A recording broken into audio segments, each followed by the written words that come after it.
Everybody, this is Sir Marcus, aka Kane on the Brain. I'm here with a little special video today by request by a few of you that I know on Facebook, some of the forums and stuff. But in particular, there's two friends of mine on Facebook by the names of Sister Way and Brother Stanley Mobram in Philadelphia, Pennsylvania. They basically asked me to make a little tutorial video of a demo or demonstration of basically picking an army and to create a army list, and also how to use a codex, and then how that applies to the tabletop game itself, since they're brand new to the game system and they're trying to get into it and stuff. And I feel that's really cool whenever there's new people that are trying to get into it and stuff, whether they're friends, couples, families, or whatnot. And there's all types of videos out there on YouTube you can check out and stuff. But I know that I was asked to do this one, and it's at 9:14 p.m. 2/6/2014 in Honolulu, Hawaii right now. So it's nighttime out here, but I know it's super early over there in the mainland, wherever you guys are at watching this video and stuff. But without further ado, basically I myself am a Blood Angels player, and so I decided, since I liked the way the army looked and I liked the background, or aka the fluff, or people call it the story or back history of the army, fit the way what I liked, since they were more of a assault army, in your face, they rush in, and smash face and stuff, and then they have angelic tendencies and stuff. So it's kind of like having an army of angels, riding around with you, even though, as it says, adapters of Astartes, they are the angels of death, and the God Emperor of mankind. But over time, as you read more of the books and the novels, you'll understand all that particular stuff that you're reading and the terminology that's used. And somebody else in the Japanese house just sneezed in the background. But also, if you hear the music that's in the background, you're listening to Space Between Two Worlds by New Jabez. Rest in peace.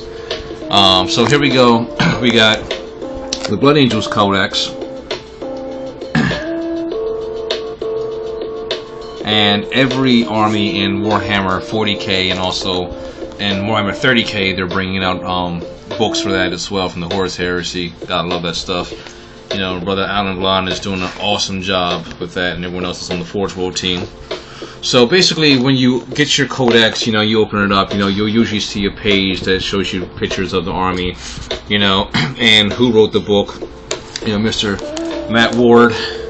And thank you, Matt Ward, for making this particular codex. It is a better upgrade from a lot of the older books, and I guess better than maybe the White Dwarf magazine codex and stuff. But that's just a little extra, side points there. So when you get the book, you'll notice that there's a table of contents that tells you all the different things that's in the book, from who the Blood Angels are, gives you their origin story and background, tells you about all the various different units and squads that's in the codex that you can use.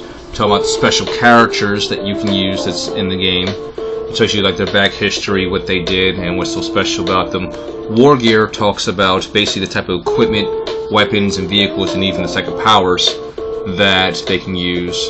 Some more background story stuff. But then the most important thing is Blood Angels Army List. Now this is what in particular Miss Way and Stanley Mobram were asking me about, was when you pick what army that you want to play with, though I'm pretty sure Stanley's going to pick one of the Sons of Dorns, either Crimson Fist, Imperial Fist, or Black Templar, or create his own Imperial Fist army and stuff with his own name or something attached to it and stuff, go Fist. But and I know that Miss Way is also new to it, so pretty soon, I'm guessing that you'll pick your own army that you like, whether it's because of the way things look, whether it's because of the storylines that's attached to it, the way the tactics are part of it, or whatever fits your personality, or whatever just seems cool to you.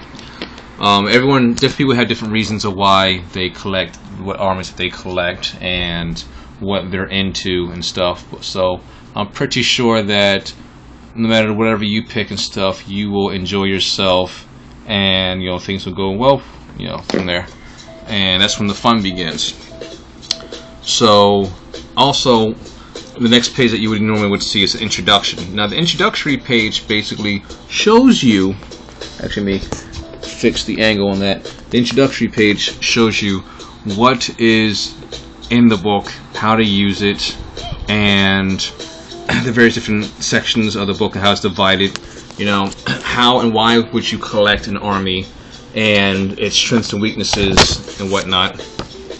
And you know, as you go a little further into the book, you know, there's sections on, like, you know, the special rules of an army that's different from other armies in the game / hobby. I had to pick one of my models up real quick, and it basically helps to tell you the strengths and weaknesses of an army and what makes them so special, aka special rules. Now, a cool thing that I know that you asked me was, well, how do you know what each individual model can do, Brother Stanley? And there's usually there's a page, you know, for every single unit that's in the game. They usually tell you what the name is called, tactical squad. And they might have a picture of, you know, of one of the models, or a cool story model picture. Then they'll usually have their base stat line to tell you some history and background about who they are and what they do. Sometimes they'll also list whatever war gear, special rules that they have. They do the same thing for any of the characters that they may have in the game, whether it's a special named character, you know, like Tycho, or whether it's a generic, you know, captain, or whatever other type of character that may pop up. But let's get to the more important and fun stuff that I know that both of you wanted to know. So, creating an army list. Now, near the back of the codex, or depending on what type of codex you have, it may be in different sections since they're changing them. Since this codex is the 5th edition codex, and of course codex means book, into the 6th edition, which are like these really, really big, hard paperback, awesome artwork on the covers. They're like the size of college textbooks, basically, while this one is like a small magazine size, though it's still good, like 100 and something pages worth of, no, it's 97 pages for the Blood Angels Codex. I know some people online might be like, no, it's such and such, it tells you on this page in that paragraph. Yeah, congratulations. But you basically learn that the game itself has something called a standard army chart, which is this thing right here. And it has a list of HQs, which are like your characters. They're like the leaders that run everything. You have your special elites.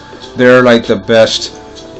Usually they're like the most skilled warriors that you have in your army. Then you have your basic troops. They make up the meat of your army.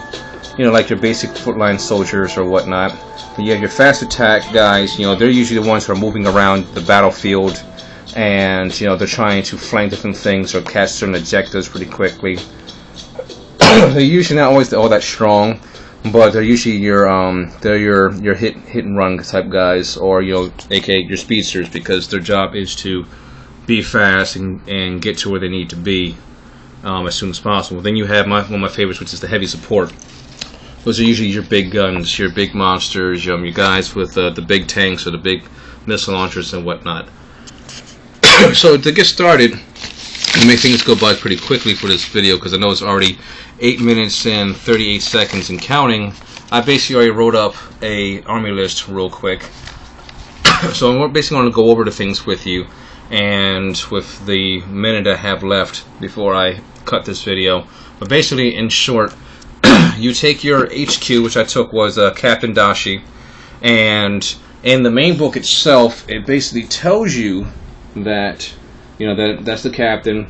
It tells you how many points that it costs to use this particular model, which is 100 points. It tells you all of his stats, which there's a chart that you would learn in the main game that tells you, depending on certain things, the higher the number, the better it is, unless it's like your armor saves or your environmental saves. The lower that number, the better.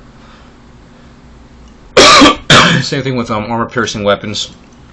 Because, you know, if your enemy can't defend against your attacks, you know, he's almost as good as dead depending on dice rolls.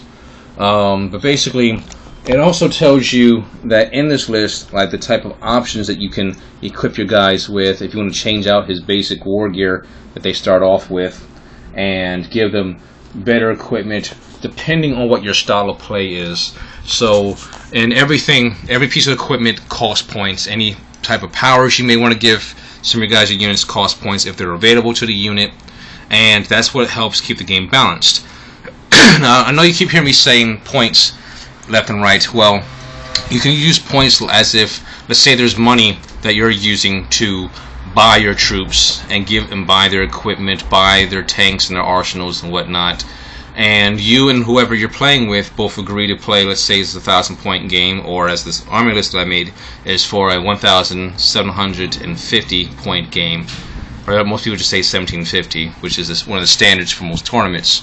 Well, in short, as long as I make my army list, which I did, and with a whole lot of stuff that's on here that list every single piece of equipment, how many guys are in each unit that I have, and their total points that it costs for me to put them into my army, as long as it's below or matches the total number of points for a game, then it's a legal army for you to play with against your opponent.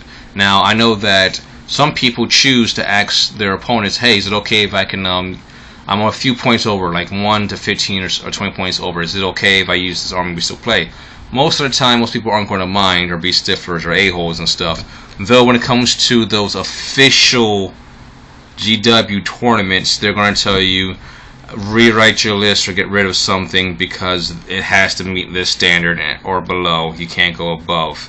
Now, certain in-house tournaments or independent game tournaments, sometimes they'll let it slide. Most times not, but you never know. But it's always good to make sure that you're within your points. And I will say that my list that I'm looking at right now is a list I'm probably going to use next Monday against the kid who challenged me on Facebook with his World Eaters army. But if I don't use my Blood Angels, I'll probably use my 30k Night Lords against him and play test them for the first time. But other than that, I hope that you all enjoyed yourselves, and real quick, I'll show you a little lineup of some of my guys if it doesn't get too dark.